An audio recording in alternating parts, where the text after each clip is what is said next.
Sure.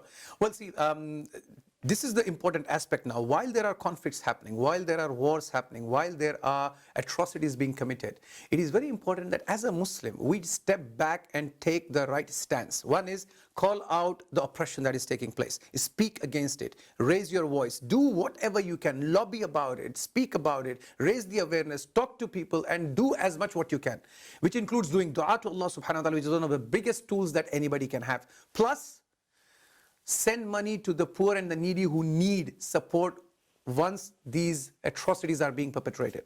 However, the important aspect that Muslims tend to forget from time to time is, while all of this is happening, it is absolutely necessary as a responsibility of being a Muslim, that is, you convey the message of Islam to them.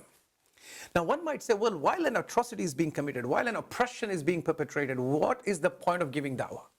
You would be surprised to know that in Israel itself, right now, there are Jews who are embracing Islam. You might just think this is quite unimaginable. And that is the interesting part of it. This has happened in history. This is happening again. I'll just give you a quick understanding of what happened in the past. For example, the Tatars who came and attacked the Muslims and massacred them in Iraq and elsewhere. Their own progeny ended up becoming Muslim.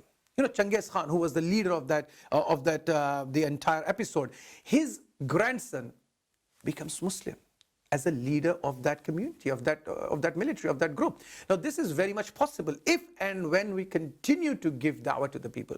We go further back in history. We know where Allah subhanahu wa ta'ala mentioned in the Quran the story of Musa alayhi salam. And in the story of Musa alayhi salam, we know the biggest opponent is Fir'aun. And we know Fir'aun is referred as the biggest oppressor in the world.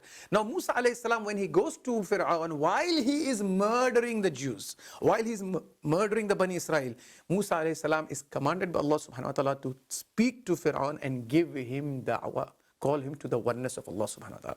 So I say it is absolutely necessary that we Muslims continue to give da'wah to the Jews, to the Zionists, to the murderers, as was done by the prophets of Allah subhanahu wa ta'ala.